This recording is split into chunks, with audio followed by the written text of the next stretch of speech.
Hi, everyone. I'm Lisa D'Amico with the Rockland Arts Festival, and I have the wonderful pleasure of speaking to the super talented Eric Kollin. Eric, it's so nice to talk to you about your work. I'm a huge fan, so take it away. I'll do what I can. So my name is Eric Kollin. I've been painting for over 30 years, but I hadn't been showing. I worked in education, I worked in technology education. So in the beginning, it was a struggle to try to be an illustrator and also teach.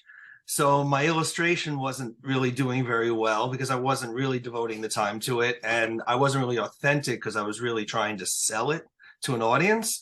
And the teaching was being compromised because I spent all my spare time trying to be an illustrator. And then I stopped trying to sell the work commercially. I just did it on my own when I could. And that now we're 35 years later, the teaching career took off. I eventually retired.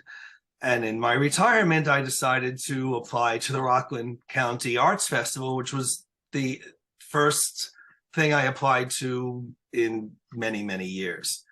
And so it's kind of begun a journey now of over the last year since becoming part of the Rockland Arts Festival. My work has been shown somewhere in some group show throughout the year. I mean, it hasn't not been shown. I have two pieces up now, and I'm having a solo show in Riverdale, New York, in March, April. So this has been an incredible journey. And for me, the shock was just knowing, for someone who started really painting in the 80s, would my work still be valid? Would my voice be dated?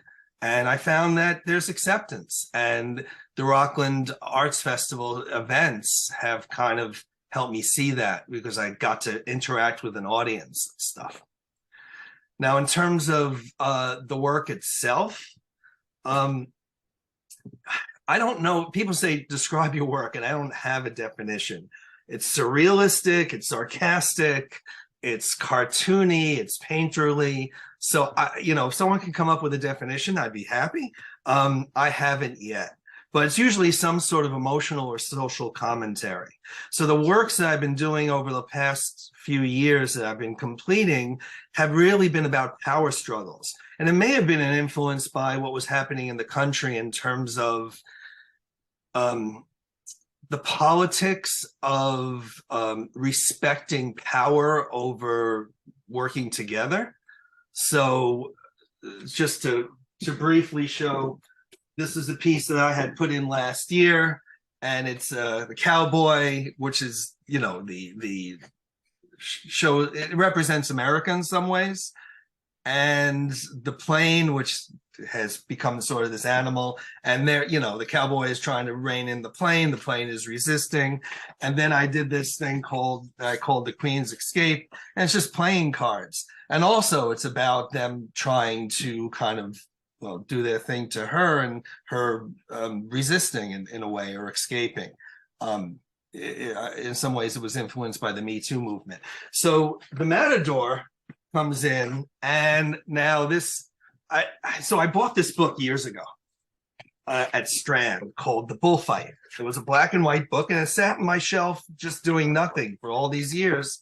And finally I said, I'm looking for a theme, and I'm going through all these different books, and now, okay, I take the central figure and I work with that.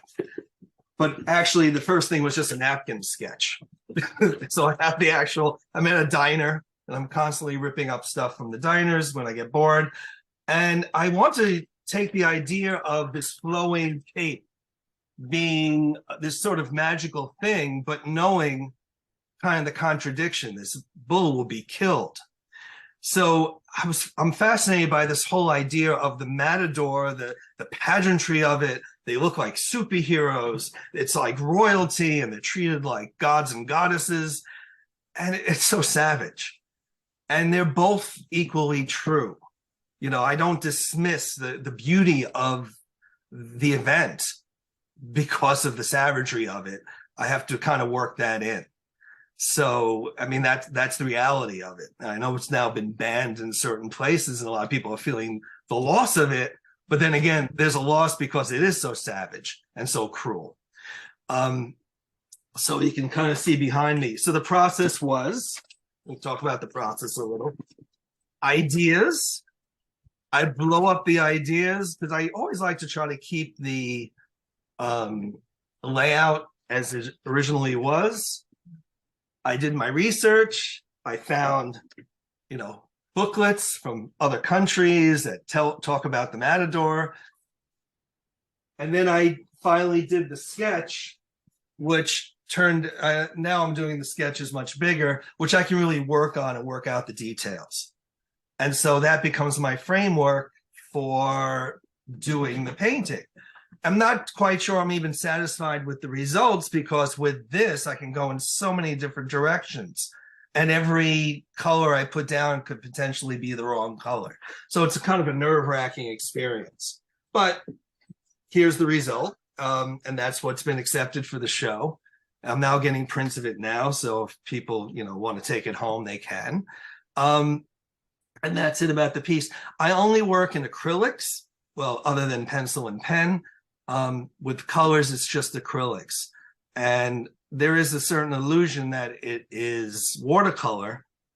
And if you look at certain parts, it can get thicker or thin. So I like that idea. I like going out of frame, because, a frame is just another constraint. And I think that's about it for the work. Part of me even wants to do this one again, completely different, because I like the layout, and it can go in different directions. Okay, Eric, I just find it fascinating that you've got this technical background, and there is no element really of modern technology in your work. Your work is very authentically artistic. Well, I went to school of I went to SUNY Purchase for my first 2 years of college. I went to School of Visual Arts for my last 2 years. So I did have training in illustration. But for me, there's always been a constant battle between the left and the right brain. And sometimes it's worked to my advantage, and sometimes it hasn't. I was a database designer part-time when I was teaching computers in the New York City school system. So there's always this very logical part that I struggled with math in high school, yet I got 100 on the algebra regents. So there's always been this kind of struggle back and forth, and which has made life somewhat unpredictable and sometimes uncomfortable. Now I'm better at riding the waves of my moods when I shift left and right, so that, I can live a peaceful existence. But it's hard for me sometimes to imagine someone that exists only in the right or only in the left. They don't have this kind of back and forth. And I think there's a loss there, because there's a beauty on both sides. It took me years to really figure out the beauty of math, which is not the numbers, which I felt was like, oh my God, they're like putting handcuffs. It's the relationship between the numbers. And a similar thing in art. It's a relationship between the colors. So I don't know how different it is in the end. Your work is spectacular. I think that's the way to define it.